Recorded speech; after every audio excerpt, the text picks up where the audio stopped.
बहुत बहुत स्वागत है आप सभी लोगों का इस अमेजिंग से वीडियो के अंदर। फटाफट फटाफट सारे लोग आ जाएंगे जल्दी से। और बता दीजिए मुझे कि क्या आपको मेरा ऑडियो, क्या आपको मेरा वीडियो सब कुछ एकदम परफेक्ट है, सब कुछ एकदम बढ़िया है, ताकि हम इस अमेजिंग से सेशन की शुरुआत कर सके। कमॉन कमॉन कमॉन एवरीवन, आ जाएंगे सारे लोग सारे लोग सारे लोग। बढ़िया बढ़िया बढ़िया बढ़िया, क्या बात है। चलो ओके दोस्तों, आज जो हम लोग चालू करने वाले हैं बेटा चैप्टर, इस चैप्टर का नाम है कौन सा? इस चैप्टर का नाम है अनपेड सेलर, यानी कि यूनिट नंबर 4 को आज हम लोगों को स्टार्ट करना है। ठीक है, अनपेड सेलर को हम लोग पूरे चैप्टर में एक तो यूपीएस या यूपी सेलर नाम से जानेंगे, है ना, यानी कि अनपेड सेलर इसे कहा जाता है। सबसे पहली बात तो सर, कब एक व्यक्ति अनपेड सेलर बनता है या कब एक सेलर अनपेड सेलर बनता है? तो अनपेड सेलर सर एक व्यक्ति तब बनता है जब होल ऑफ द प्राइस उसको पे नहीं किया गया हो, ना ही ऑफर किया गया हो प्राइस पे करने का, और सेलर के पास जबकि इमीडिएट प्राइस था, इमीडिएट राइट ऑफ एक्शन था प्राइस के लिए। एग्जाम्पल, आप आते हो बेटा मेरे पास, है ना, आप में से कोई सामान खरीदते हो, मान लो आप मेरे से माउस खरीदते हो 300 रुपए का, मैं आपको ये माउस देता है, आपको मुझे 300 रुपए देना है।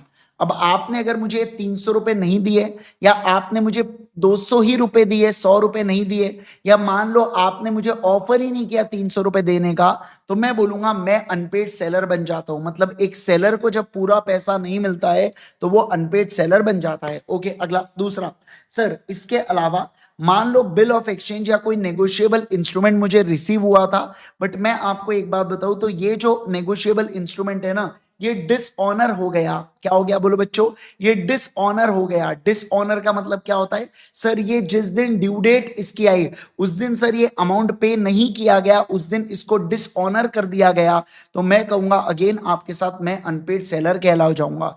तो दो केसेस है जब मैं अनपेड सेलर कहलाया जाता हूं। पहला, एक तो मुझे पूरा पैसा नहीं मिला या मुझे ऑफर भी नहीं किया गया पूरा पैसा, या दूसरा मुझे बिल ऑफ एक्सचेंज या नेगोशिएबल इंस्ट्रूमेंट मिला था बट वो बाद में डिसऑनर कर दिया गया, यानी कि वो पैसा मुझे नहीं दिया गया, तो उस सिचुएशन के अंदर मैं अनपेड सेलर कहा जाता हूं। सर एक राइट क्या होता है अनपेड सेलर के पास? तो अनपेड सेलर के पास 3 प्रकार के राइट्स होते हैं बेटा। पहला, राइट ऑफ लीन होता है गुड्स के ऊपर। दूसरा, right of stoppage in transit होता है बेटा। और तीसरा, राइट ऑफ रीसेल होते हैं। क्या कहा मैंने? बोलो। 3 प्रकार के राइट होते हैं अनपेड सेलर के पास, और वो 3 प्रकार के राइट कौन से? पहला राइट ऑफ लीन है, दूसरा right of stoppage in transit है, और तीसरा राइट ऑफ रीसेल है। आइए अब एक एक राइट को पढ़ना चालू करेंगे। और जो सबसे पहला राइट है वो है बेटा राइट ऑफ लीन के बारे में। किसके बारे में? बोलो, राइट ऑफ लीन के बारे में। सर ये राइट ऑफ लीन का क्या मतलब होता है? राइट ऑफ लीन की अगर मैं बात करूं तो इसका अर्थ यह होता है कि अगर कोई अनपेड सेलर है ना, तो अनपेड सेलर क्या कर सकता है? पोजीशन को रिटेन करके रख सकता है। क्या कहा मैंने? बोलो। अनपेड सेलर जिसके पास गुड्स का पोजीशन है वो उस पोजीशन को रिटेन करके रख सकता है। जैसे मैं सेलर हूं बेटा, और आपने मुझे मेरा पूरा 300 रुपया नहीं दिया, तो इस केस के अंदर मुझे बताइए ये माउस का पोजीशन किसके पास है? माउस का पोजीशन मेरे पास है, तो मैं इस पोजीशन को अपने पास रख सकता हूं। मैं, आप मेरे पास गुड्स लेने आओगे, मैं आपको ये माउस नहीं दूंगा। इसका मतलब होता है कि मैं रिटेन कर रहा हूं पोजीशन को। कब तक? जब तक आप गुड्स को नहीं, जब तक आप मुझे पैसा नहीं दे देते, जब तक आप मुझे पेमेंट नहीं कर देते, अनटिल पेमेंट मैं इस गुड्स को अपने पास रिटेन रखता हूं। ओके अब सर ये जो गुड्स है ना बेटा, अब आप ध्यान रखना कौन से केसेस के अंदर मैं गुड्स को अपने पास रख सकता हूं। पहला, सर पहला है कि मैंने गुड्स को विदाउट स्टिपुलेशन ऑफ क्रेडिट बेचा था। मतलब मैंने गुड्स को क्रेडिट पर, उधारी पर नहीं बेचा, है ना। तो इस केस के अंदर आप जब तक मुझे कैश नहीं दोगे मैं आपको गुड्स नहीं दूंगा। या मैंने क्रेडिट दिया था बट क्रेडिट पीरियड एक्सपायर हो गया, मैंने आपको 10 दिन का समय दिया था पेमेंट करने के लिए, बट आपने 10 दिन में भी पेमेंट नहीं किया, तो मैं इस गुड्स को अपने पास रखूंगा। या मान लो बायर जो है, जो खरीदने वाला व्यक्ति है, अगर वो इंसॉल्वेंट हो जाता है, उसका दिवाला निकल जाता है, तो उस केस के अंदर मैं इस गुड्स को अपने पास रख सकता हूं। क्या? यस सर, अपने पास रख सकता हूं। मतलब मैंने क्या कहा? 3 ऐसे केसेस है जब गुड्स के पोजीशन को मैं रिटेन कर सकता हूं, जिसको कहा जाता है सेलर लीन। पहला क्या है, मैंने गुड्स को उधारी पर बेचा, बट उधारी, समझना बात को, पहला है मैंने गुड्स पर उधारी को बेचा, उधारी खत्म हो गई, उधारी का टाइम। दूसरा, मैंने गुड्स को उधारी पर नहीं बेचा था, तुरंत कैश के बेसिस पर बेचा था। या तीसरा, अगर बायर इंसॉल्वेंट हो गया और इस केस के अंदर गुड्स अगर मेरे पास पड़े हुए तो मैं इसको अपने पास जब्त करके रख लूंगा, मैं इस गुड्स को आपको दूंगा क्या? नहीं सर, नहीं दूंगा। समझ में आ गया क्या बात को? Yes sir. अगला देखो, नेक्स्ट पॉइंट बात करता है पार्ट डिलीवरी को लेके। मुझे बताइए, अगर आपने मुझसे 10 माउस खरीदा, मैंने आपको 6 माउस ऑलरेडी दे चुका था, तो क्या मैं 4 माउस के ऊपर रिटेन कर सकता हूं क्या पोजीशन को? क्या मैं 4 जो माउस पड़े हैं क्या उसके ऊपर लीन एक्सरसाइज कर सकता हूं क्या? इसका जवाब है हाँ, वो जो 4 माउस है उसके ऊपर मैं लीन एक्सरसाइज कर सकता हूं। मतलब कि अगर गुड्स की मैंने पार्ट डिलीवरी कर चुका हूं तो जो रिमाइंडर पार्ट है, बचा हुआ पार्ट है, उसके ऊपर राइट ऑफ लीन को एक्सरसाइज किया जा सकता है, इस बात का ध्यान रखना। हाँ, लेकिन मैंने part delivery as a full delivery show कर दिया तो उस केस के अंदर फिर मैं यहां पे रिटेन नहीं कर पाऊंगा। नेक्स्ट आता है टर्मिनेशन ऑफ लीन। मुझे बताइए, एक अनपेड सेलर का ये जो राइट है, राइट ऑफ लीन, ये कब खत्म हो जाएगा, कब टर्मिनेट हो जाएगा? तो पहला, सर जब गुड्स की डिलीवरी हो जाती है कैरियर को यानी कि ट्रांसपोर्टर को, और without reserving right of disposal, मतलब एक प्रकार से जो कैरियर है वो अगर बायर के बिहाफ में गुड्स को कलेक्ट कर लिया तो अब मैं राइट ऑफ रिटेन नहीं कर पाऊंगा, क्योंकि रिटेंशन मैं तभी कर सकता हूं जब मेरे पास गुड्स का पोजीशन होगा। एक बार मेरे पास से गुड्स का पोजीशन चले गया उसके बाद मैं राइट टू रिटेन नहीं कर सकता। दूसरा, सर जहां पे बायर या उसके एजेंट ने लॉफुल तरीके से गुड्स को ऑब्टेन कर लिया, या जहां पर मैंने ही वेव कर दिया, मैंने कहा मैं बड़े दिल वाला व्यक्ति हूं, मैं अनपेड सेलर होके भी राइट ऑफ लीन को मना करता हूं, ठुकरा देता हूं राइट ऑफ लीन को। तो अगर मैं खुद से वेव कर दे रहा हूं, मैं खुद से उड़न चट्टू कर दे रहा हूं अपने राइट्स को, तो इस केस के अंदर सर मैं कहूंगा कि यहां पर अनपेड सेलर होके भी क्या मैं लीन को एक्सरसाइज कर पाऊंगा क्या? नहीं। चलो क्विकली बता दो कौन सी बातें। सर जब मैंने गुड्स को कैरियर को दे दिया without reserving right of disposal, या मैंने बायर या उसके एजेंट को दे दिया, या मैंने खुद से राइट को वेव कर दिया, तो इन केसेस के अंदर सर मैं राइट ऑफ लीन को एक्सरसाइज नहीं कर पाऊंगा, यानी कि मेरे पास राइट ऑफ लीन होगा क्या? नहीं सर, मेरे पास राइट ऑफ लीन नहीं होगा। क्या आपको ये बात समझ में आ गई? सारे लोग फटाफट जल्दी से बोलेंगे क्या आपको ये बात समझ में आ गई? यस। अब देखो, ये वाली लाइन बहुत ज्यादा जरूरी है, बहुत ही प्यारी लाइन है, पढ़ो क्या है। Unpaid seller having a lien thereon does not lose his right by a reason only that he has obtained a decree of price of goods। अब डिक्री का मतलब होता है ऑर्डर ऑफ अ कोर्ट। इसका अर्थ क्या है समझो। जैसे आपने मुझसे 10 माउस खरीदे 3,000 रुपए के, मैंने आपको माउस नहीं दिया, आप चले गए कोर्ट ऑफ लॉ में। कोर्ट ऑफ लॉ ने आपको ऑर्डर पास किया कि आप पहले पैसा पे करो बाद में गुड्स ले लेना।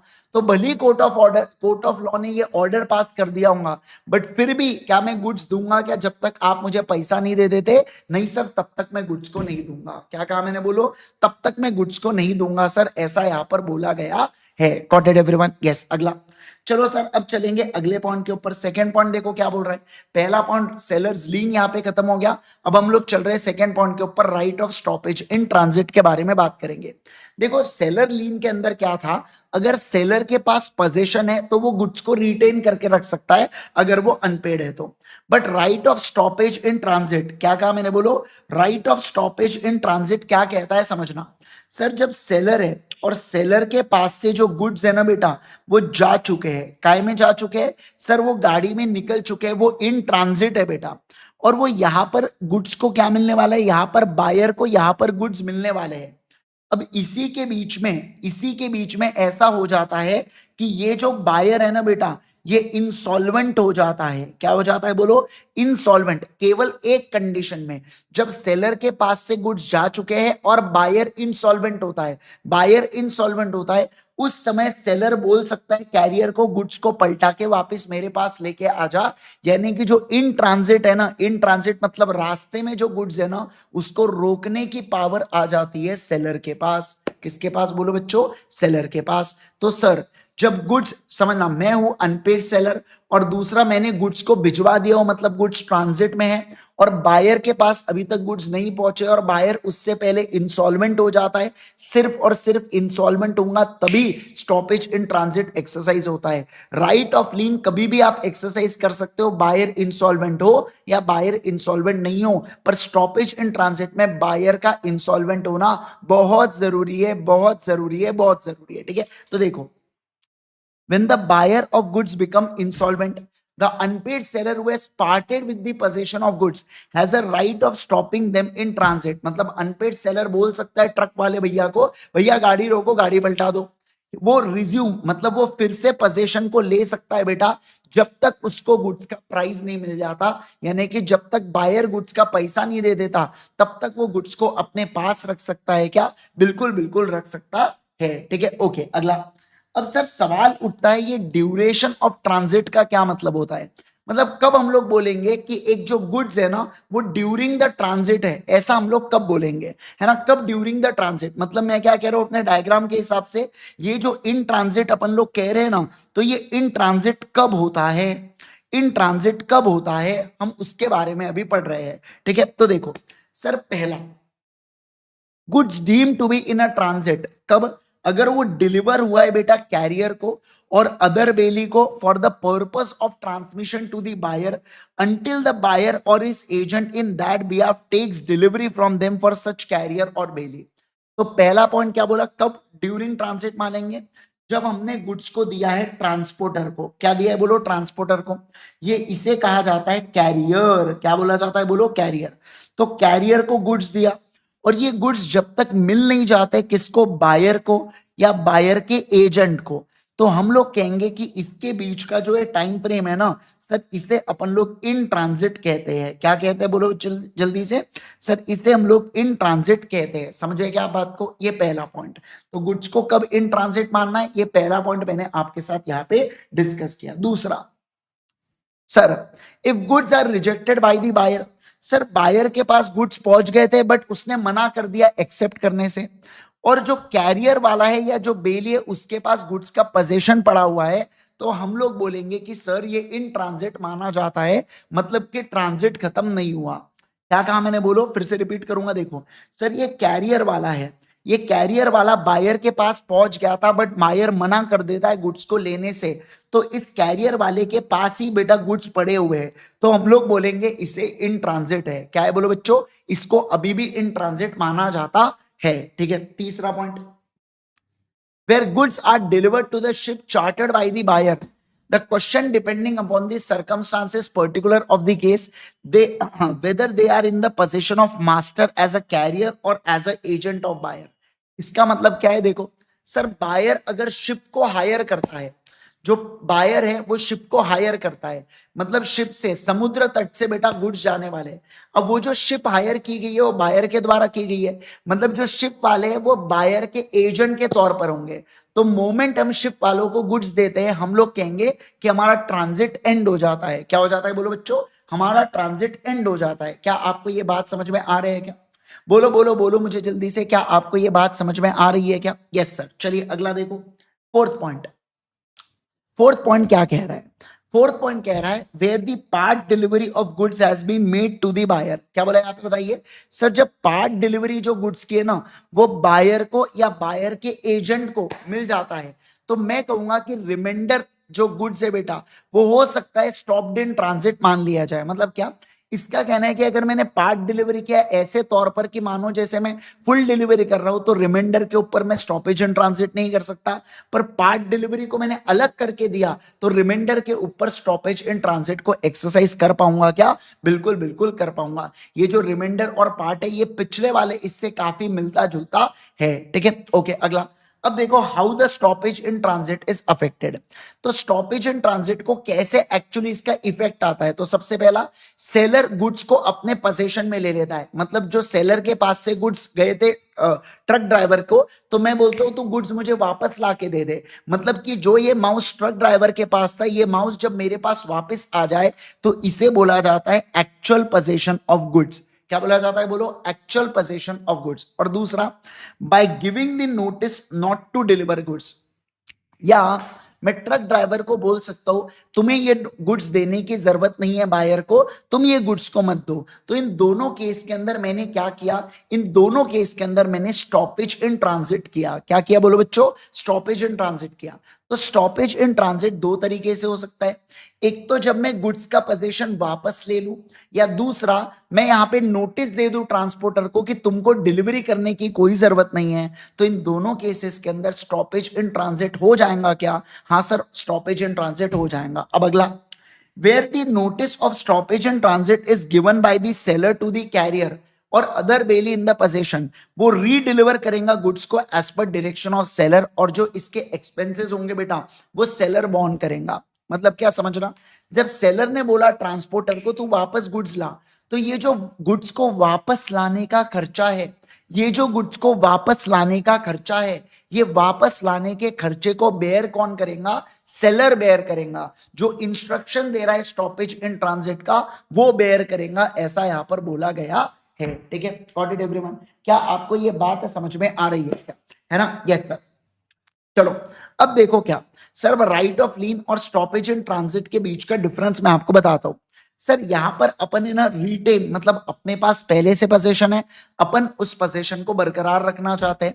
सर यहां पे हम लोग रीगेन करना चाहते हैं पोजीशन को, मतलब पोजीशन हमारे पास से जा चुका है, हम दोबारा से उसको लेना चाहते हैं। यहाँ पे सर सेलर जो है उसके पास ऑलरेडी पोजीशन है, यहाँ पे कैरियर के पास पोजीशन है, यहाँ पे बायर हो सकता है इंसॉल्वेंट हो या ना हो, यहाँ पे बायर का इंसॉल्वेंट होना पक्का है, और ये राइट ऑफ लीन के पहले होता है, और जब राइट ऑफ लीन एंड होता है तब right of stoppage in transit चालू होता है। क्या यस सर, तब right of stoppage in transit चालू होता है, ऐसा यहाँ पर बोला गया है। Got it everyone. क्या आप सभी लोगों को ये बातें समझ में आ रही है क्या, जल्दी जल्दी बताएंगे।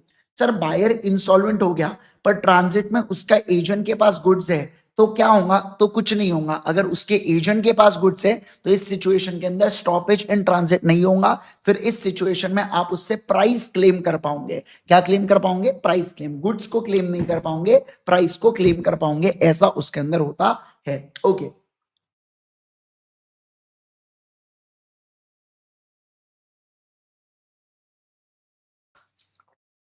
अब देखो क्या सर, अब यहां पे क्या बोल के रखा है, इफेक्ट्स ऑफ सबसेल या प्लेज बाय द बायर।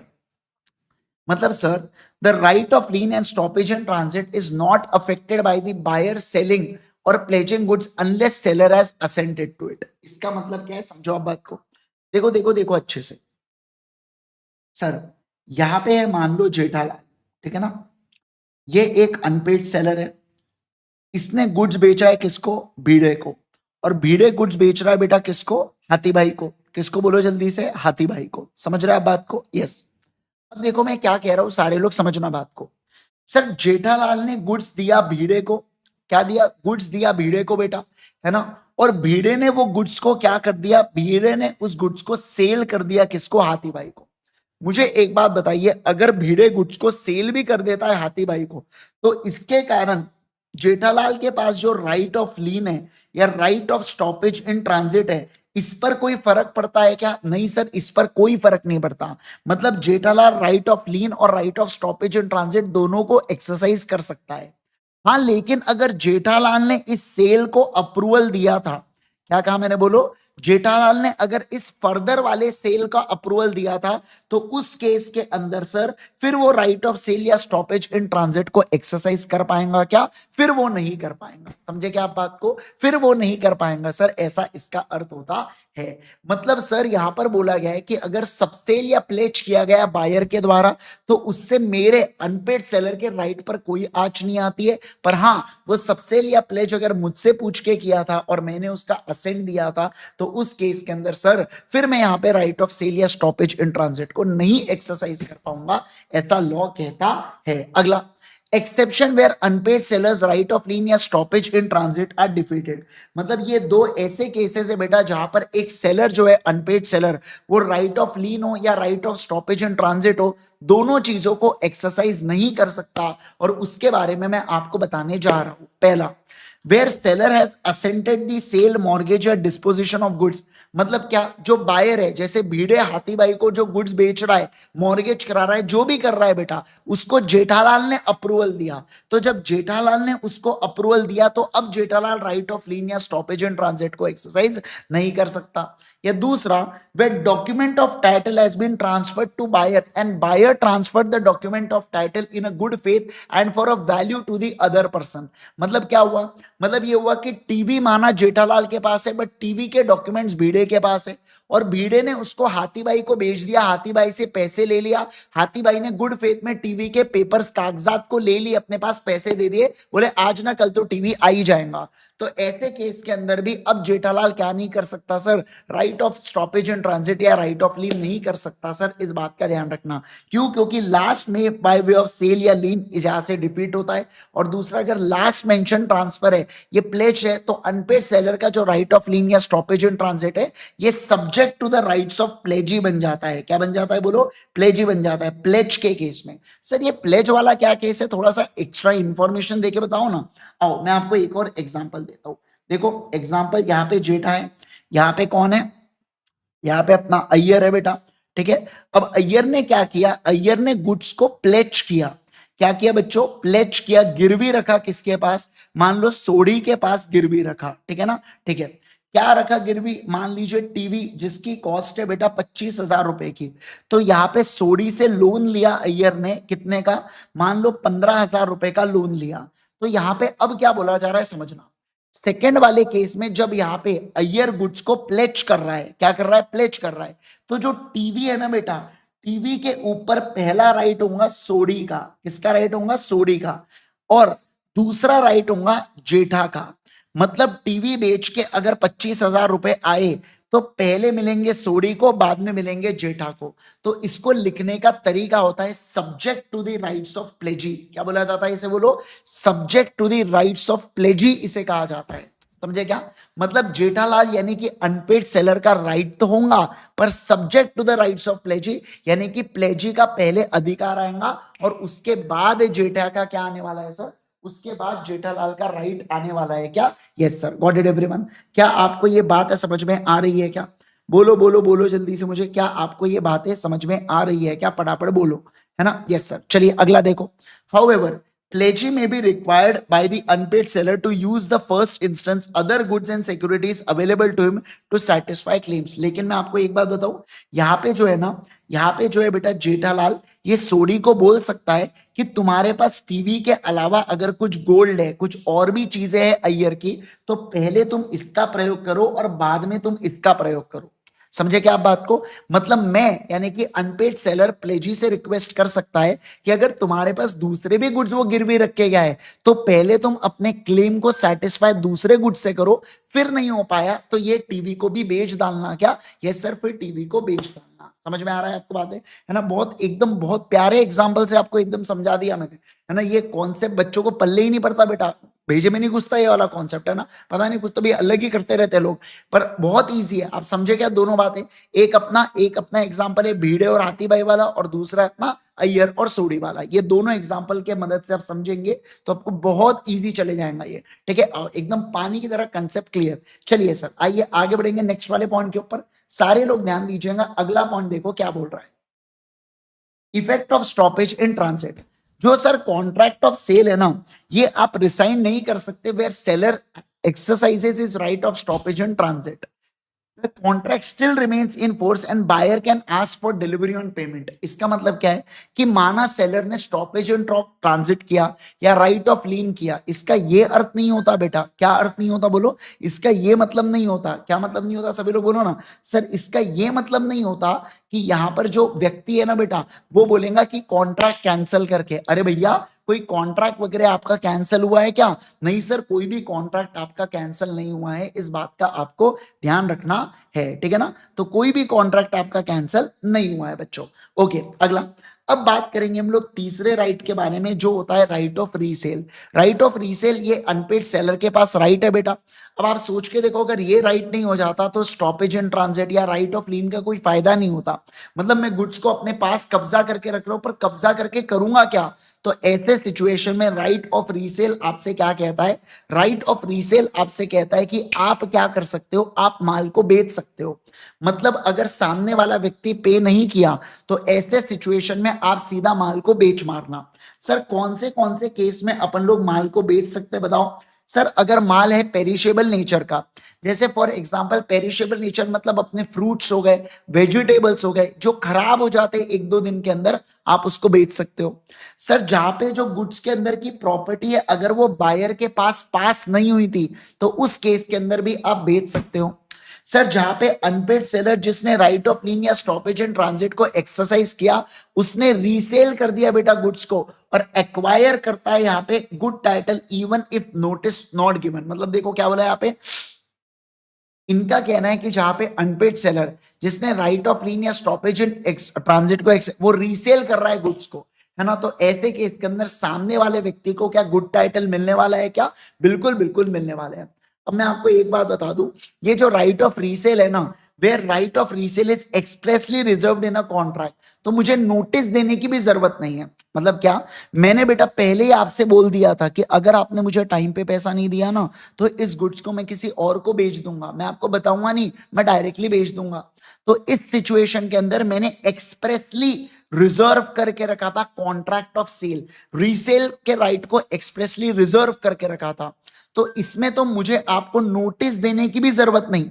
समझे क्या आप बात को? इसमें तो मुझे आपको नोटिस देने की भी जरूरत नहीं, नो रिक्वायरमेंट ऑफ नोटिस, मुझे नोटिस भी नहीं देना पड़ेगा आपको, मैं सीधा माल को बेच सकता हूं क्या? यस सर, माल को बेच सकता हूं। और यहाँ पे बायर के डिफॉल्ट के ऊपर सीधा, अगर मान लो मुझे कुछ नुकसान हुआ है, कुछ डैमेजेस हुआ है, तो क्या मैं उन डैमेजेस को भी क्लेम कर सकता हूं क्या? यस सर, मैं उन डैमेजेस को भी क्लेम कर सकता हूं क्या? आप इस बात को समझे क्या? तो मैंने बहुत खतरनाक पॉइंटर्स आपको बता दिया। मैंने क्या क्या पॉइंट आपको बताया, मुझे कोई बता सकता है क्या? मैंने पहले आपको बताया कि जो राइट ऑफ रीसेल होता है ना, ये मैं पहली बात तो मैं कब कर सकता हूँ रीसेल, जब मैं आपको नोटिस दे रहा हूं। मान लो मैंने नोटिस नहीं दिया, मैंने पहले से बात बोल के रखी थी कि तुमने पैसा नहीं दिया तो बेच दूंगा, तो उस समय नोटिस देने की भी जरूरत नहीं, डायरेक्टली माल को बेच दो और आपसे डैमेजेस को क्लेम कर लूंगा। लेकिन समझना, where he gives the notice to the buyer of his intention to resell, जहां पे मैंने नोटिस दिया आपको इंटेंशन टू रीसेल का, और मान लो फिर भी रीजनेबल टाइम में आपने मुझे पैसा नहीं दिया तो मैं गुड्स को बाहर बेच दूंगा। पर अगर मैंने कम दामों में बेचा, जिसका मेरा आपके साथ कॉन्ट्रैक्ट, आपके साथ कॉन्ट्रैक्ट हुआ था 100 रुपए में गुड्स को बेचूंगा, बाहर बेचा 90 में, तो 10 रुपए आपसे रिकवर करूंगा मैं। लेकिन नोटिस दिया तब, मान लो मैंने नोटिस नहीं दिया और मैंने इसी माल को 100 के जगह 110 में बाहर बेचा, तो उस सिचुएशन में जो गेन होगा ये मुझे आपको देना पड़ेगा, और अगर मैंने कम दाम में बेचा तो मैं आपसे पैसा नहीं ले सकता। फिर से लास्ट पॉइंट को समझाता हूं मैं आपको, ध्यान देना। देखो, मैं अगर आपको राइट ऑफ रीसेल का नोटिस दे रहा हूं बेटा, तो नोटिस देने के बाद गेन हुआ तो मैं अपने पास रखूंगा, पर सस्ते में बिक गया, मेरा लॉस हो गया, तो मैं आपसे पैसे को क्लेम कर लूंगा। पर पर समझना, अगर मैंने नोटिस नहीं दिया आपको तो उस सिचुएशन में गेन हुआ तो मुझे आपको देना पड़ेगा, और अगर लॉस हो गया तो मुझे बेयर करना पड़ेगा। मैं आपसे क्लेम कर सकता हूं क्या? नहीं सर, मैं आपसे क्लेम नहीं कर सकता हूं, इस बात का ध्यान रखना। समझे क्या आप बात को? है ना सर, ये नोटिस का मतलब होता है कुछ नहीं, इसका मतलब होता है सामने वाले को बताना कि तूने पैसा नहीं दिया तो मैं बेच रहा हूं माल को, इसे बोला जाता है नोटिस देना। क्या बोला जाता है, बोलो बच्चों? नोटिस देना। ओके, चलो सर। सर देखो, ये केसेस तब है बेटा जब हमारे पास गुड्स है, पर मान लो मैं अनपेड सेलर हूं और मेरे पास से ऑलरेडी गुड्स बायर के पास पहुंच चुके हैं, तो अब मैं क्या कर सकता हूं? तो अब मैं ये चीजें कर सकता हूं। पहला, मैं बायर के ऊपर प्राइस को लेके केस कर सकता हूं, मैं बायर को ऊपर डैमेजेस को लेके केस कर सकता हूं, मैं कॉन्ट्रैक्ट के कैंसलेशन को लेके केस कर सकता हूं, और लेट पैसा देगा तो उसके लिए ब्याज के लिए भी पैसा क्लेम कर सकता हूं क्या? बिल्कुल बिल्कुल। आ जाओ, सबसे पहला, सर जो गुड्स की प्रॉपर्टी अगर ये बायर के पास जा चुकी है और बायर सेलर को मना कर देता है प्राइस को पे करने से, जो कॉन्ट्रैक्ट ऑफ सेल में दिया है, तो इस सिचुएशन के अंदर सेलर जो है बेटा वो केस कर सकता है केस कर सकता है कि मुझे क्या चाहिए, मुझे पैसा चाहिए। क्या चाहिए बोलो बच्चों, मेरे को पैसा चाहिए। उसके लिए सेलर केस कर सकता है बायर के ऊपर। सर मुझे बताए, बायर अगर रॉन्गफुली या जानबूझ के निग्लेक्ट करता है अमाउंट को पे करने से, तो और उसके कारण मुझे कुछ नुकसान होता है, मुझे कुछ डैमेजेस होते हैं, तो मैं वो डैमेजेस भी क्लेम कर सकता हूं क्या? बिल्कुल बिल्कुल कर सकता हूं।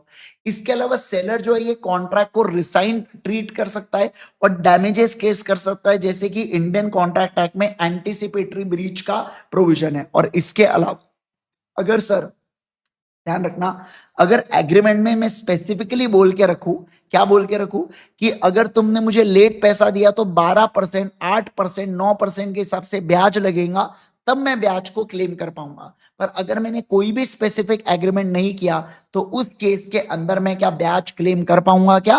नहीं सर, फिर मैं ब्याज क्लेम नहीं कर सकता। तो यहां पर स्पेसिफिक एग्रीमेंट होना चाहिए, तब ब्याज आप क्लेम कर सकते हो, अदरवाइज ब्याज को आप क्लेम नहीं कर सकते। क्या कहा मैंने? बोलो, अदरवाइज ब्याज को आप क्लेम नहीं कर सकते सर, ऐसा इसका अर्थ होता है। ओके, अब अगला।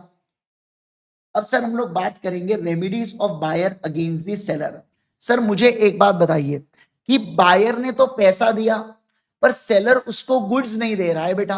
क्या कहा मैंने? बोलो, आपने मुझे पैसा दिया पर मैं आपको ये माउस नहीं दे रहा हूं, तो आपके पास क्या अधिकार है मेरे अगेंस्ट? अभी तक अपन क्या देख रहे थे, एक सेलर के पास क्या अधिकार है बायर के अगेंस्ट, पर अब मैं आपको पढ़ा रहा हूं कि एक बायर के पास क्या अधिकार है मेरे अगेंस्ट, यानी कि सेलर के अगेंस्ट जो गुड्स नहीं दे रहा है। सबसे पहली चीज होती है सूट फॉर स्पेसिफिक परफॉर्मेंस। क्या होता है बोलो बच्चों? Suit for specific performance. इसका मतलब क्या होता है समझना। सबसे पहला पॉइंट है यहां पर, जो पहला पॉइंट है वो क्या कह रहा है समझना। ये पहला पॉइंट कह रहा है कि जो कोर्ट है ना बेटा, ये ऑर्डर कर सकता है स्पेसिफिक परफॉर्मेंस के लिए। कब? Only when goods are in as certain और स्पेसिफिक। मतलब क्या बोल के रखा है समझिए। स्पेसिफिक परफॉर्मेंस का मतलब क्या होता है पहले तो ये समझ लो। स्पेसिफिक परफॉर्मेंस का मतलब होता है कोर्ट का ऑर्डर देना कि आप ये गुड्स को पे करो। मतलब कोर्ट अगर मुझे ऑर्डर दे कि ये जो माउस है वो पे करो आप सामने वाले पार्टी को, बायर को, तो इसे मैं स्पेसिफिक परफॉर्मेंस बोलूंगा। इंडियन कॉन्ट्रैक्ट एक्ट में जो चैप्टर नंबर 5 आता है डैमेजेस वाला, उसके अंदर स्पेसिफिक परफॉर्मेंस वाला पॉइंट आता है। तो कोर्ट स्पेसिफिक परफॉर्मेंस अवार्ड तभी कर सकता है जब गुड्स क्या होंगे बेटा, एसर्टेन होंगे या स्पेसिफिक गुड्स से रिलेटेड कॉन्ट्रैक्ट होगा, तब स्पेसिफिक परफॉर्मेंस हो सकता है।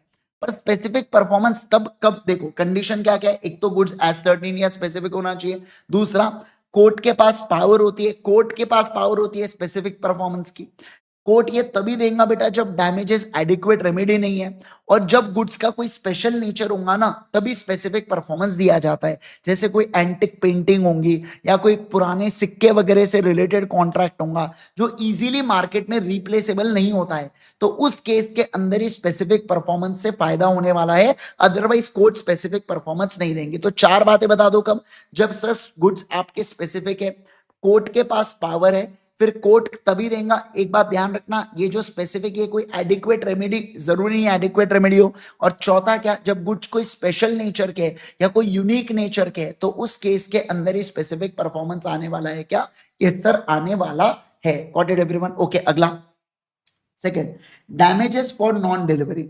मुझे बताइए, अगर मैंने आपको गुड्स नहीं दिया और आपका किसी थर्ड पार्टी के साथ कॉन्ट्रैक्ट था कि आप उसको माउस को बेचने वाले थे, अब आप वो कॉन्ट्रैक्ट फुलफिल नहीं कर पाए, तो वो व्यक्ति आपसे डैमेजेस क्लेम करेगा। अब सवाल बनता है क्या आप मुझसे डैमेजेस क्लेम कर सकते हो क्या? इसका जवाब है हाँ।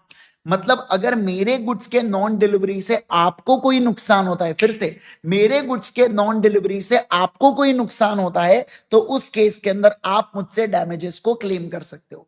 जैसे आप मुझसे माउस खरीदकर सामने वाले को 300 रुपए में माउस खरीदकर सामने वाले को 400 रुपए में चिपकाने वाले थे, बेचने वाले थे, पर मैंने आपको 300 में माउस नहीं दिया, आपने मार्केट से फॉर एग्जाम्पल 350 में माउस खरीदा और उसको बेचा। तो इस सिचुएशन में आप 50 रुपए, 300 माइनस 350 जो है 50 रुपए वाला अमाउंट होगा ना, ये आप मुझसे क्या कर पाओगे बेटा, ये आप मुझसे क्लेम कर पाओगे। क्या कर पाओगे बोलो बच्चों? ये आप मुझसे क्लेम कर पाओगे। समझे क्या? अगला, suit for breach of warranty. किसके बारे में बात करेंगे बोलो? Suit for breach of warranty के बारे में बात करेंगे। सर ये suit for breach of warranty का क्या मतलब होता है? Where there is a breach of warranty on the part of seller. Sir देखो, अगर मेरे पार्ट में कोई ब्रीच ऑफ वारंटी हुई है, या जहां पे बायर जो है आप इलेक्ट करते हो कि मैं ब्रीच ऑफ कंडीशन को as a breach of warranty मानूंगी, तो बायर गुड्स को रिजेक्ट कर सकता है क्या? नहीं। बट वो हमसे एक्सटेंशन या डिमिनिशन ऑफ प्राइस क्लेम कर सकता है, या डैमेजेस क्लेम कर सकता है। जैसे फॉर एग्जाम्पल मैं आपको बताता हूं, मैंने आपको ये फोन बेचा बेटा, अब ये फोन का कैमरा काम नहीं कर रहा था, ये क्या है बेटा? ब्रीच ऑफ कंडीशन है। आप कॉन्ट्रैक्ट को अवॉइड कर सकते थे, बट आपने बोला नहीं, मैं इसको ब्रीच ऑफ वारंटी की तरह मानूंगी। एक काम करो सर, आप हमें क्या दे दो, आपने 20,000 का फोन बेचा, आप हमको 15,000 में फोन लगा दो, यानी कि 5,000 रुपए का रिफंड कर दो, तो हम सेटल कर लेंगे। तो इस सिचुएशन में बोला जा रहा है, अगर ब्रीच ऑफ कंडीशन को ब्रीच ऑफ वारंटी माना या कुछ ब्रीच ऑफ वारंटी हुआ, तो मुझसे प्राइस क्लेम किया जा सकता है क्या? बिल्कुल बिल्कुल। जो एक्सटेंशन ऑफ प्राइस है, जो डिमिनिशन मतलब जो कम हो रहा है प्राइस, 20 से 15 में जो मैंने फोन बेचा, ये जो 5,000 का गैप है, ये आप मुझसे क्लेम कर पाओगे क्या? बिल्कुल। मैं अगर आपको गुड्स नहीं दे रहा हूं, तो बिफोर ड्यू डेट आप कॉन्ट्रैक्ट को कैंसिल करके मुझसे डैमेजेस क्लेम कर सकते हैं।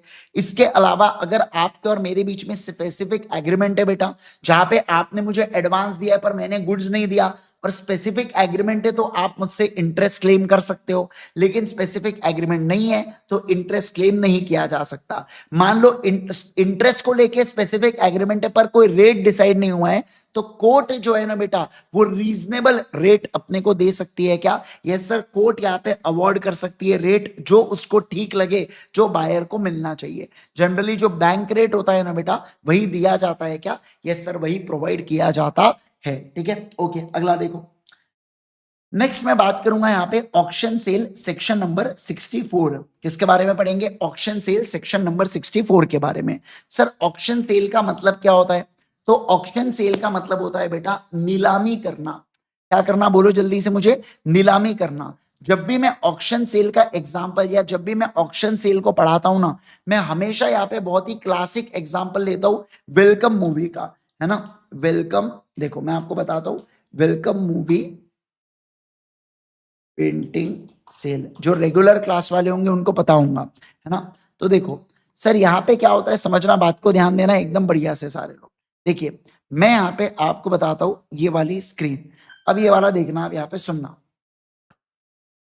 A new artist, Mr. Sagar.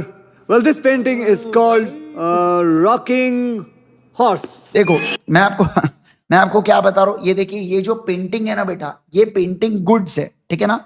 Akshay Kumar जो है वो ऑक्शनियर है, और सेलर कौन है बेटा? हमारे वो मजनू भाई, समझ रहे आप बात को, यानी कि अनिल कपूर, वो सेलर है बेटा। और बायर कौन है? इशिता बायर है। अब इशिता कौन है वो सामने आएंगे। We start the bid at $10,000. देखो इन्होंने क्या बोला, we will start the bid at $10,000।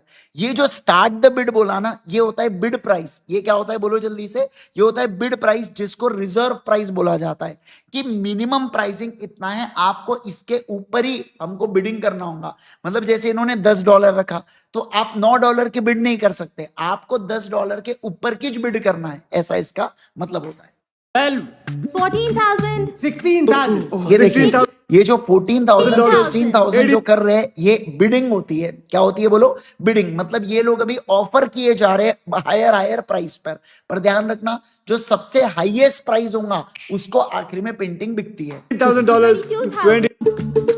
50,000 ये देखो $50,000 जो है बेटा, ये सबसे हाईएस्ट बिड की गई। क्या कहा मैंने? बोलो। जो $50,000 है, ये सबसे हाईएस्ट बिड की गई।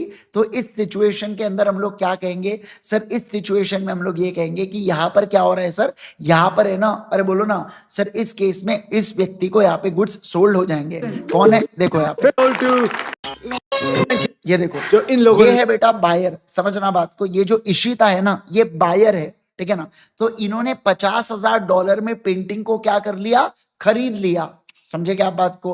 अब जब इन्होंने $50,000 में खरीद लिया, तो इस व्यक्ति को बोला जाता है बायर। और ऑब्वियस सी बात है, इनको आखिर में फॉल ऑफ हैमर या सोल्ड करके ऐसा कुछ अलग अलग तरीकों से माल को बेचा जा सकता है, ठीक है। अब आप ध्यान दो यहाँ पे मैं क्या कह रहा हूं, सुनिए। देखिए यहाँ पे क्या, ऑक्शन सेल क्या होता है? Auction sale is a mode of selling property, जहां पे मैं इनवाइट कर रहा हूं बिड्स पब्लिकली। यहां पर लोग बैठे थे, वो बिड्स कर रहे थे $12,000, $14,000, $16,000, and property sold to the highest bidder, property किसको बेचा जाता है? हाईएस्ट बिडर को। When he sells, he is only the agent of the seller, मतलब क्या समझना, जैसे अक्षय कुमार प्रॉपर्टी को बेच रहा है but as a agent of seller बेच रहा है, मजनू भाई का एजेंट बनके वो बेच रहा है क्या? Yes sir. He may however sell his property as a principal and did not disclose the fact of the selling. However वो इस बात को बताए या ना बताए इससे कोई फर्क नहीं पड़ता।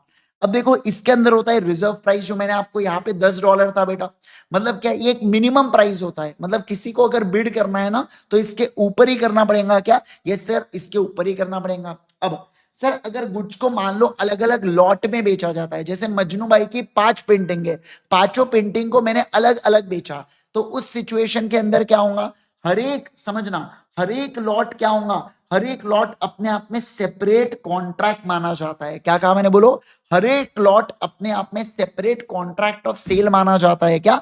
Yes sir. इसके अलावा देखो completion of contract of sale, मुझे बताइए कॉन्ट्रैक्ट ऑफ सेल यहां पर कैसे कंप्लीट होगा? जैसे ही बेटा, समझना, बात को ध्यान रखना, जैसे ही अक्षय कुमार बोले $50,000 1, $50,000 2 और 3 सोल्ड, ऐसा करके बोले, मतलब फॉल ऑफ हैमर हो या कोई कस्टमरी मैनर हो या कोई अनाउंसमेंट करके हो, तो इन केसेस के अंदर हम लोग कहेंगे कि सर यहां पर क्या हो रहा है? कॉन्ट्रैक्ट कंप्लीट हो रहा है। क्या हो रहा है? बोलो बच्चों, कॉन्ट्रैक्ट कंप्लीट हो रहा है। अब देखो क्या, राइट टू बिड में बी रिजर्व। अब राइट टू बिड में बी रिजर्व का मतलब क्या है? यहां पे मजनू भाई बोल सकते हैं कि मेरे जो आदमी लोग हैं ना, मेरे जो आदमी लोग हैं वो भी बिडिंग कर सकते हैं, पहला। और दूसरा, मजनू भाई ये भी बोल सकते हैं कि लोग जो बोली लगाएंगे ये मेरे ऊपर डिपेंड करेगा कि किसको माल बेचना है, किसको नहीं बेचना है। इसके अलावा राइट टू बिड का मतलब होता है कि ये ऐसा बोल सकते हैं कि हम जिनको इनविटेशन देंगे वही लोग आके ऑफर कर सकते हैं, जिनको हमने इनविटेशन नहीं दिया वो आके ऑफर करेंगे तो हम उनका एक्सेप्ट नहीं करेंगे ऑफर, ऐसा यहां पर बोला जा सकता है। इसे बोला जाता है राइट टू बिड में भी रिजर्व। मतलब क्या कि expressly provide on the behalf of seller, या राइट टू बिड को आप रिजर्व कर सकते हो, अदरवाइज कोई भी पर्सन आके बिड कर सकता है ऑक्शन में। पर अगर मैंने ऐसा कुछ बोला नहीं हूं तो कोई भी पर्सन आके सर यहाँ पे बिडिंग कर सकता है। मुझे जरा एक बात बताइए सर, सेल को जब नोटिफाई नहीं किया गया सेलर के द्वारा, सेलर ने अगर ये नहीं बताया बेटा कि मेरे बिहाफ में मेरे कुछ आदमी लोग हैं जो यहाँ पर बैठे हैं जो बोली लगा रहे हैं, तो इस सिचुएशन के अंदर, अगर समझना, इस सिचुएशन के अंदर इशिता को यानी कि बायर को ऐसा फील होता है कि ये जानबूझ के बैठाए गए थे ताकि प्राइस रिग कर सके, प्राइस बढ़ा सके, तो इशिता बोलेंगी मुझे तुम्हारे साथ कॉन्ट्रैक्ट नहीं करना, I am sorry, I am out. ऐसा इशिता बोल सकती है क्या? बिल्कुल बिल्कुल बोल सकती है। क्यों? क्योंकि इससे प्रिटेंडेड बिडिंग का डर बढ़ता है। प्रिटेंडेड बिडिंग का मतलब क्या होता है? यहाँ पे ऐसी बिडिंग टेक्निक जिसके कारण आप अननेसेसरी प्राइसेस को बढ़ाए जा रहे हो, बढ़ाए जा रहे हो, बढ़ाए जा रहे हो, बढ़ाए जा रहे हो, जिसके कारण कॉन्ट्रैक्ट वॉइडेबल हो जाता है on the part of buyer. किसके पार्ट पर? बोलो बच्चों, बायर के पार्ट के ऊपर। समझ गए क्या बात को? है ना? Yes sir. चलिए अगला देखो, अब बात करूंगा इंक्रीज या decrease in taxes in the contract of sale. देखो सर, अगर बायर ने यहाँ पे सेलर से कहा है कि मैं आपको 10,000 रुपए प्लस जीएसटी पे करूंगा और आप मुझे क्या देना? आप मुझे गुड्स देना। अब अभी अगर जीएसटी का रेट 12% है तो मुझे बताइए 1,200 रुपए बायर को देने पड़ेंगे। लेकिन अगर ये जीएसटी का रेट 6% हो जाता है तो 600 रुपए ही लगेंगे किसको? बायर को। पर अगर जीएसटी का रेट 18% हो जाता है तो मुझे बताइए 1,800 रुपए किसको पे करना पड़ेगा? बायर को। समझे क्या आप बात को? इसका मतलब है कि अगर टैक्सेस के कारण प्राइसेस बढ़ती या घटती है तो उसका अल्टीमेटली भुगतान कौन करता है? बायर करता है। क्या करता है? बोलो जल्दी से, बायर। लेकिन मान लो इन्होंने एग्रीमेंट टू कॉन्ट्ररी कर दिया, यानी कि बायर ने सेलर से कहा भैया कुछ भी हो जाए मुझे फर्क नहीं पड़ता, जीएसटी कितना हो क्या हो, मैं तुमको 12,000 रुपए पे करूंगा। अब 18% जीएसटी हो, 12 हो, 25 हो, 28 हो, 100% हो, मुझे कोई फर्क नहीं पड़ता। तो इस सिचुएशन के अंदर बायर रेट बढ़े या घटे जीएसटी के, बायर तो 12,000 रुपए पे करता है। समझे क्या? बोलो बोलो बोलो बच्चों, क्या आपको ये बातें समझ में आ रही है क्या? फटाफट जल्दी से बताएंगे मुझे, है ना? Yes sir.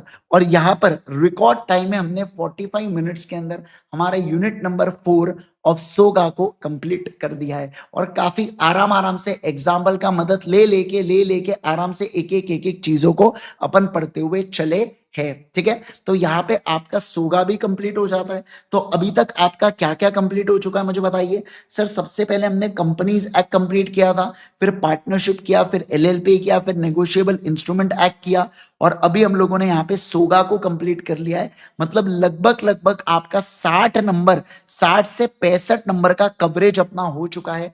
अब कल से अपन जो शुरू करने जा रहे हैं बेटा वो है the Baahubali chapter, that is the Indian contract act हम लोग चालू करने जा रहे हैं। ठीक है, तो कल अपने को यूनिट 1 करना है, परसों अपने को यूनिट 2 करना है, और कितने बजे करना है? 5:30 बजे करना है। ठीक है ना। एक बात बता दूं, इंडियन कॉन्ट्रैक्ट एक्ट के पूरे जितने भी रिविजन है बेटा, ये पूरे के पूरे होने वाले हैं कौन से यूट्यूब चैनल के ऊपर? CA Indresh Gandhi YouTube channel के ऊपर। ठीक है ना।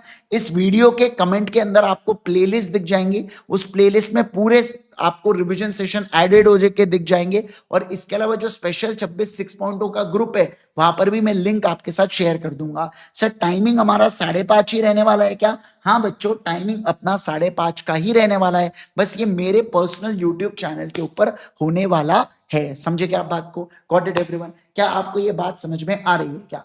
फटाफट जल्दी से बताएंगे मेरे को, है ना? यस। तो आप क्या कर सकते हैं, तो मिलेंगे हम लोग कल के क्लास में, जहां पे हम लोग इंडियन कॉन्ट्रैक्ट एक्ट से शुरुआत करेंगे, और सबसे बड़ा जो ये चैप्टर है इसको भी अपन लोग एकदम बढ़िया से फिनिश ऑफ कर देंगे। 32 मार्क्स का इंडियन कॉन्ट्रैक्ट एक्ट पूछा जाता है बेटा, तो वेरी इंपॉर्टेंट चैप्टर है from the exam point of view. और बाकी अगर आपने लेक्चर को लाइक नहीं किया तो फटके, है ना? आप तो जानते हैं बेटा, है ना, कि जो लेक्चर को लाइक करता है वो आईसीआई के एग्जाम में पास होता है, पता है ना आपको, है ना? यस, तो वो अपकमिंग अटेम्प्ट में पास हो जाता है, तो इसलिए लेक्चर को लाइक जरूर से कीजिएगा। दोस्तों मैं आपको स्पेशल 26 6.0 के बारे में बता दूं, जो बच्चे नया इस वीडियो को देख रहे हैं, पहली बार देख रहे हैं, आप पहली बार हमारे साथ रिवीजन कर रहे हैं, तो मैं बता दूं इसी तरीके से पूरे चैप्टर के रिवीजन वीडियोस अवेलेबल है हमारे इस स्पेशल 26 6.0 के सीरीज के अंदर, जिसमें हम 100% लॉ को रिवाइज करते हैं 26 सेशंस में। ये फ्री होता है पूरी तरीके से यहाँ पे यूट्यूब के ऊपर सीए इंद्रेश गांधी और अल्टीमेट सीए के चैनल पर। शाम में 5:30 बजे मैं लाइव आता हूँ। 9 मार्च से 20 अप्रैल तक ये सेशन चल रहा है। इसमें चार्ट बुक और क्वेश्चन बैंक की मैं सहायता लेता हूँ। एक बार हमारे क्वेश्चन हो गए, उसके एक बार हमारे ये कॉन्सेप्ट हो गए, फिर मैं यहाँ पे आपको टॉप 50 या टॉप 70 क्वेश्चन में करवा दूंगा आपको क्वेश्चन बैंक से। तो अगर आप अल्टीमेट सीए के स्टूडेंट है तो ये चार्ट बुक आपके साथ आती है। अदरवाइज आपके पास अलग से ऑप्शन होता है इसको बाय करने का, हार्ड कॉपी या सॉफ्ट कॉपी में। सॉफ्ट कॉपी में आपको पीडीएफ मिलता है तुरंत सीए इंद्रेश गांधी ऐप के ऊपर, जो आप प्ले स्टोर से डाउनलोड कर सकते हैं। हार्ड कॉपी में 10 दिन में किताब आपके घर पर पहुंचती है। इसके अलावा स्पेशल 26 6.0 का हमारा एक स्पेशल ग्रुप मैंने बनाया हूं, प्लीज इस स्पेशल ग्रुप को जरूर से ज्वाइन कर लीजिएगा। आप मेरे इंस्टा के बायो में इस ग्रुप की लिंक चेक कर सकते हैं, या इस वीडियो के बायो के अंदर भी, इस वीडियो के जो सेक्शन है उसके अंदर भी आप चेक कर सकते है। ठीक है, बाकी आपको शेड्यूल मैं ऑलरेडी दे चुका हूं बेटा, ये हमारा स्पेशल 26 6.0 का शेड्यूल है। आप इसका चाहे तो स्क्रीनशॉट लेके रख सकते हैं कि यूनिट इंडियन कॉन्ट्रैक्ट एक्ट क्योंकि अब अपना चालू होने जा रहा है, तो देख लीजिए कब कब अपना इंडियन कॉन्ट्रैक्ट एक्ट होने वाला है। ठीक है ना, तो इसका बेटा आप फटाफट क्या लेके रख लेना, इसका स्क्रीनशॉट लेके जरूर से रख लेना अपने पास। ओके दोस्तों, एक और बात बता दूं, अगर किसी बच्चे को बहुत ज्यादा कॉन्सेप्चुअल प्रॉब्लम है और आपके एग्जाम को 2 महीने से कम बचा हुआ है, तो आप फास्ट ट्रैक बैच को एनरोल कर सकते हैं, और 2 महीने से ज्यादा है तो रेगुलर बैच को एनरोल कर सकते हैं ultimatec.com से। इस दोनों के बीच में डिफरेंस है। एक पते की बात मैं बता दूं, दोनों जगह 100% कंटेंट कवर होता है, बट यहाँ पे एग्जाम कम टाइम में है, इसलिए उसको मद्देनजर रखते हुए एकदम बेस्ट पॉसिबल कोर्स ये बनाया जाता है, राइट? पर रेगुलर जैसा कुछ नहीं। चलिए, तो आज के लिए करेंगे केवल और केवल इतना। होप सो ये वीडियो आपको पसंद आया हो। जरूर से मुझे कमेंट सेक्शन के अंदर लाइक कर, कमेंट सेक्शन के अंदर बोल रहा हूं मैं, लाइक कर देना वीडियो को, और कमेंट सेक्शन के अंदर बता देना कि आपको ये सेशन कैसा लगा, और अपने दोस्तों के साथ जरूर से इसको शेयर कर दीजिएगा।